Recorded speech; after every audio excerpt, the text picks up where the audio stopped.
Are we really sick? Are our brains broken? Let's find out. So yeah, so like, share, and subscribe. Uh, let's go. Depression, capitalism. Oh Jesus. Yeah, like your comments. All right, let's move on to the story. So there's I remember I had a debate with Destiny, and we were debating whether the U.S. is a fascist country or not. He walked right into my trap when he was trying to pretend that Russia is a fascist country for imposing this hegemon. And my reaction to that was very simple. Like, look at the Monroe Doctrine. Um, look at what our country has done. So once I expose that our country has the same evil empire goals that any fascist country that you can point out, the next point was to highlight the despair in our country, because this is one of the characteristics of a dying empire, is the overextension of your empire while leaving your people to die and starve. So when you had the height of the Roman Empire, you look at throughout history, all the height of the empires, the height of the French Empire, the height of the UK dynasty, you have this amazing empire where military people are being enriched. You got the ruling class that are being enriched. Generals are achieving glory. But while this is happening, the people are suffering. People are living life of squalor.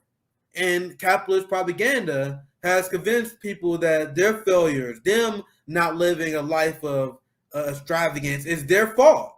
So if you don't live in a giant house, if you're not eating the best meals, if you don't have the highest and latest technology, it's your fault, and it's because your job is invaluable, and because you suck and you deserve the poverty that you live. Now imagine living in a country where you have no health care.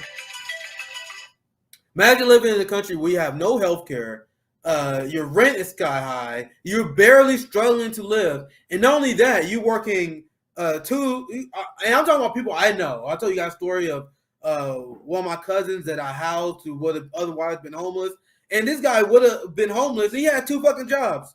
He got no car, working hard as hell, getting his ass beat by late stage capitalism, the cost of living, the exploitation of him as a worker. And not just him, it's just friends I see all the time. They work all the goddamn time, 50 hours a week, and they are still poor. And what do you guys think that does to your psyche? And then if they had the audacity to complain about their pay, people are like, well, if you want to get paid more, how about you do a job that's actually valuable? So not only do you work all the damn time, you are told by a capitalist society that your work is invaluable. And then people are wondering why people are depressed all the time. You got people, material needs being shrunken and destroyed. You have this myth of the American exceptionalism that is beaten into people's head through Hollywood and capitalist propaganda. You turn on TV and you see a sitcom of these 4 friends. They're all lawyers. They live in the big city. They can travel. They got vacation. They got time. But then when people grow up, they realize, oh shit, life isn't like this. We are just worker ants where our life has no value. We work until we get cancer and we die. They take kids who are extremely creative, extremely active, who they just want to explore and learn and have fun. They put them in these boxes in schools and 8 hours a day, turn them into factory robots. Timmy, he got in trouble today because he couldn't sit fucking still for a 1 hour lecture. He was coloring outside the lines. He was joking around with his friends. I know, like, you guys see my live stream. I don't think you guys think I'm a dumb person, but I wasn't for school. School wasn't for me. That wasn't how I learned. I became a student of history. I became a student of math and politics after I left school. Cause I was like, this is such a restrictive, unbelievably stupid fucking way to learn. And that's just me. I'm a martial artist. I'm a very physical person. I was the kid who liked to be on the monkey bars and shit. I like to run. We like to dance. And that's how I learned. And I learned actively through studying things I have interest with, not through this prison industrial complex emulating soul-sucking society system that we are born into from day one. And then you get a job and they treat you like this fucking factory robot that you were designed to be. You get pulled over by the cop. He treats you like shit because he got to let you know where you stand on the totem pole. And then people are like, Why are people depressed? Now, every time I get into this, I get into these people that are obsessed with defending Big Pharma. You guys seen them with COVID. They were fucking vaccine cultists.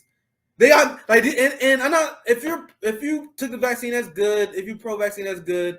I have nothing. I'm not. I have no stake in the game. But I'm gonna give you guys an example. I said that if you want a high vaccination rate, Big Pharma should pay people to get the vaccine. And I said that if you injured by the vaccine, Big Pharma should pay them. And that's like not even anti-vax. That's me saying, yo, these motherfuckers are making $1,000 per second on this vaccine. How about you pay? How about you pay us to take this vaccine? How about you reimburse anyone that's harmed? Wouldn't that be good policy to have a high vaccination rate if that's what you're into? And then me just saying that had people upset. And then I'm like, why are you upset at me saying Big Pharma should pay people to take vaccines? They're defending their profits? I don't know why people do this thing where they have to defend fucking Big Pharma. Even though we're not even denying the efficacy of their medicine. They're not even me saying that. I'm saying that what you should do if you actually pro-working class instead of imposing mandates that destroy the working class and limits body autonomy and freedom. That makes way less sense instead of just paying people to have the vaccine. And people got mad at me for saying this is just suggesting that. Like, what kind of fucking Big Pharma cultists are you leftists turning to? The same thing I learned with like antidepressants, where once again, just having Marxist analysis on the society. We had indigenous people that have been living, that have been happy, that had studies where they were extremely happy. You got people all over the world that had less than us, but they somehow are still happy. But our country, somehow we all have broken brains here. And they say, well, this is just a natural occurring thing. It's a natural occurring thing of people brains just break. You know, you get a chemical imbalance. You know, it just happens. In which I'm sure it happens sometime. Like all illnesses are rare, and you can get a bad roll of the dice where you just get a bad brain imbalance, right? But let me guys tell you guys a story of indigenous Hawaiians who was recorded as being one of the happiest people that was ever recorded because they got their work done early. They didn't have this 8 to 12-hour workday. This is the same materialistic culture as the United States, and they will work, and because they live in a hot culture as well, they will get all the work done early, and then they will relax the rest of the day. They had a very socialist way of living with free housing. People were fed. It wasn't this hyper-stressed, individualistic capitalist society, and they had an extremely happy society in general before the U.S. imperialists fucked it up, right? So why is our society where we have all these toys, you got all these movies, you got these video games, you got all this impressive technology. How are we the ones who have chemical imbalances? That is what they will let us to believe, that somehow our brains are uniquely broken. To me, it was always people's reaction to this system. And I do want to say this. I'm sure, like I mentioned, illnesses are a variant of human genome. So I'm sure people's brains do break occasionally. But how do you get a rampant explosion of mental health cases in like 1 or 2 generations? And then they try to explain this by science.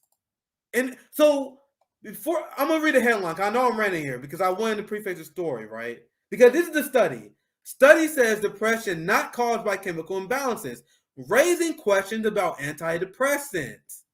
This was done by the University College in London. And science is an ongoing debate. And I do want to say this. I understand this is one study. I understand the people that may disagree with me. And this is why I'm open to debate. Because I'm not saying that my word is God here. That science is all about conversations. You have your thesis, you have your study. Let's weigh against your thesis and study. I truly believe this. So I'm speaking from the perspective of the study and from what I've seen in my personal life. Like this whole chemical imbalance thing as a massive epidemic never makes sense to me. Because I see people live and struggle and die. I see people going through this insane system that is breaking people.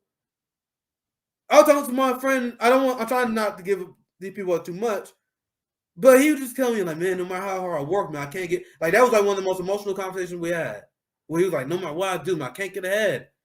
I can't get ahead, man. I feel like I'm a failure. That's what our system tells us. And think about it on like if you are a society, if you are a capitalist society, right? You have a vested interest in order to get people to shut the fuck up about complaining about society and become productive workers. So also think about it from that perspective. The establishment has a vested interest in pushing these things so people don't go look around and realize something is wrong with our society. Maybe we shouldn't fucking work 12 hours a day, being commute 1 to 2 hours. Then you got to eat, and then you got like 3 hours to yourself, and then you go back to work. Instead of us just talking about, just there's something wrong with your brain. Oh, the kid is crazy. There's something wrong with you, right? How about we have a conversation about what the society is doing, which capitalists don't want to do, because that may lead you to other uncomfortable ideologies they don't want you to explore. So let's read a little bit of this article here. Because people start seeing like ever since this antidepressant wave, like this have been a very short term thing. Like that, what a lot of people don't get. Like, how long has it been going? A generation or two? A few generations? We don't know the long term. Do we really know the long term? Like societal effects of this? Millions of Americans take antidepressants, but a new study suggests the theory underpinning their use may be entirely wrong. The University of College London raises doubts that chemical imbalances in the brain is responsible for depression. A major review of previous studies on the serotonin's role in depression, just published in a journal of molecular psychology, concluded that serotonin levels, the target of antidepressant, is not responsible for depression. The researchers found no support for the hypothesis that depression is caused by lower serotonin activity or concentrations. They found stronger evidence that stressful life events can lead to depression. Once again, this is just very interesting science, right? So, like, imagine if you're going homeless, like some people, like the people I'm describing to you. Imagine if you're like my other brother, who works so much he can never see his kid, and they're still broke. Do you think that will lead to depression? Once again, I would say, because this study is very authoritative here, right? I would say personally, there are definitely people who have something physically wrong, right? With probably serotonin production. I read this study. This is probably my personal thought on this. There are some people that have that. Your struggle is legitimate if you're one of the people that are watching this, but the amount is overstated. Like it's rare just to be broken, just naturally broken. I think people go through traumatic events, as this study is saying. They go through poverty. They go through crushing just quality of life in America. No health care. People living paycheck to paycheck, one bill away. Like this is the long term, over and over again, trauma hitting us over and over again. That's causing millions of Americans the need to take antidepressants. Right? Because some people get mad when they say, they're like, oh, well, you're saying antidepressants doesn't work? Well, I'm like, I'm not necessarily saying that. I'm just saying that maybe that the cause of that should not be ignored, because antidepressants are preventing that depression and numbing the pain instead of addressing the root problem. Now, I want to share this clip. I think this is Tom Cruise, and this actually aged very well. And I do want to preface this. I explained this many times. I am not I'm so far removed from celebrity culture that I actually have no opinion on these people. Like, I literally don't pay attention to celebrity culture at all.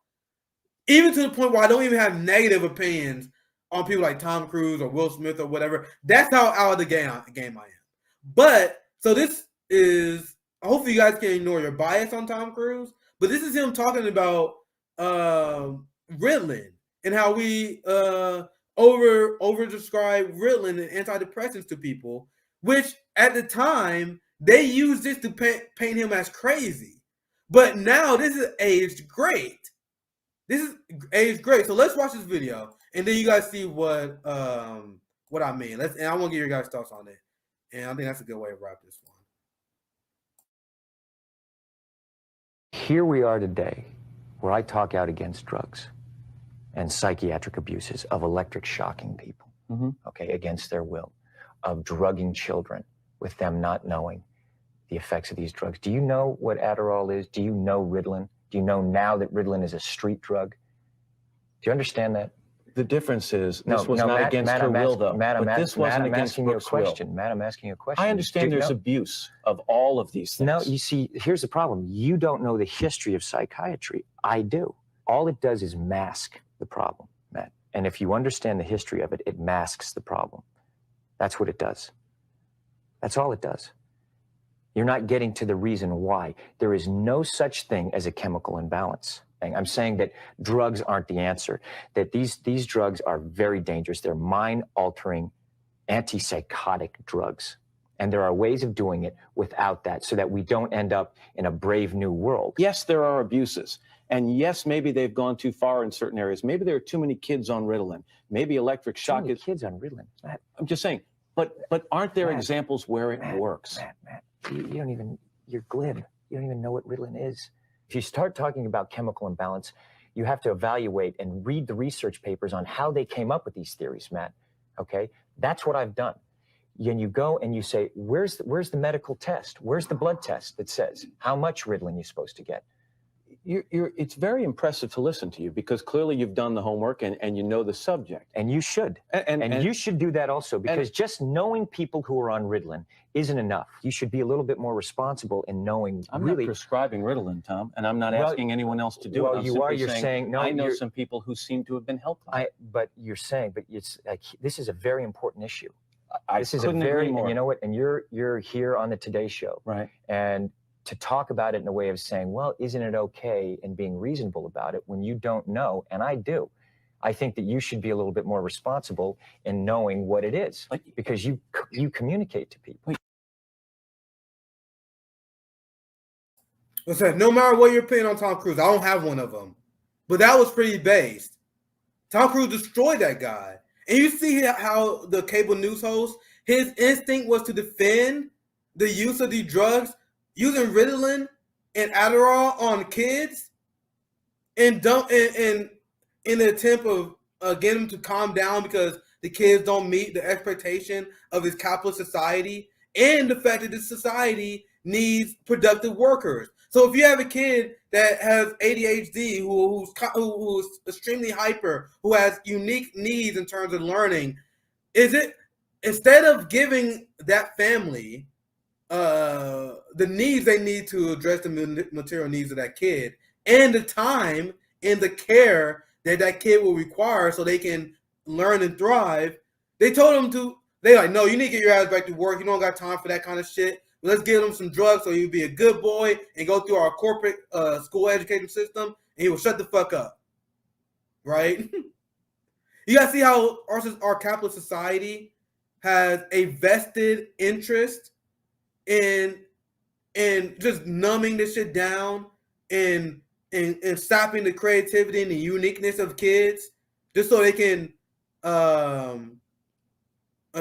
be productive workers, right? I think that's what this is all about.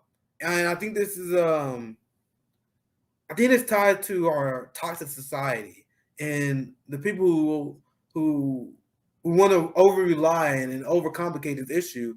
They are the people who are patriotic. These are the liberals who they believe in the good of our Western liberal state.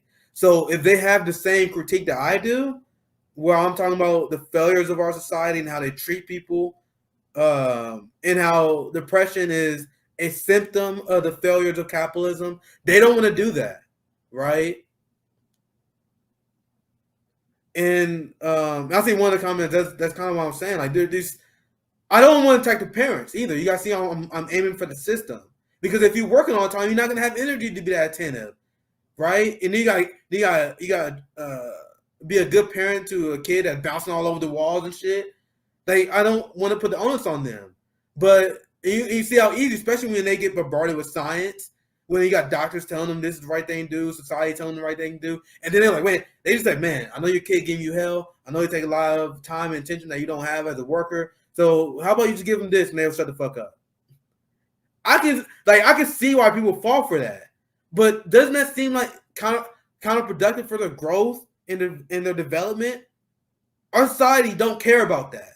Our society just want them to shut the fuck up and be productive, right? So I think that's a good way to start this conversation. I would love to hear you guys' feedback on this as well, because this is something I think it's just an interesting conversation. I'm not a scientist. I would love to hear people who have different opinions on mental health, for example. But I think we need to start looking at what our society is doing in this role in terms of breaking people's brain, right? So let's see what you guys think. And then we wrap up here. I'm a strong advocate for recreational drug use for adults. Yes, sir. Well, I don't know. I'll do this mostly just to help maintain my anxiety. I'm a very productive stoner. That's very natural. I mean, I'm not these pharmaceutical drugs that's killing us. And I would say listen to your bike. I tell people that too. If weed isn't good for you, just the same way if alcohol isn't good for you, you shouldn't be doing it. I'm just very productive. Like I will literally kickbox and train. I don't like working out and training without using recreational drugs. Let's say that. I will wake up at like 4 a.m., smoke a bowl, and I will run. We would have our boxing training at 5 a.m. And then I'll go to work at 7 a.m., leave at like 4 a.m., go back home, smoke, and we work out again. So I was one of the people that were always highly productive. If it fucks with you, maybe you should listen to your body. That's all I'm going to say. People need to read Brave New World. Thank you for 199. Not too familiar with that. Yeah, what the fuck, Tom? Let me say this, because Tom Cruise is in a cult. So let's not say he's based, because he's a Scientologist. But you guys heard what he said. He sounds pretty goddamn on point there. And I don't think he has the capitalist, the anti-capitalist critique that I have on our mental health system. But regarding Ritalin and the chemicals that we introduced in our kids, I think he was point blank. Once again, not about the person. I'm thinking about the fact that he got it right. I told you, I'm so detached from celebrity culture that I just don't have an opinion on them. Like, that's how out of the game I am. Like, people are like, man, I hate Nicki Minaj, I hate this person. I don't care. I don't care enough to have an opinion on Tom Cruise. That is how I am. I'm more of a foreign policy nerd, right?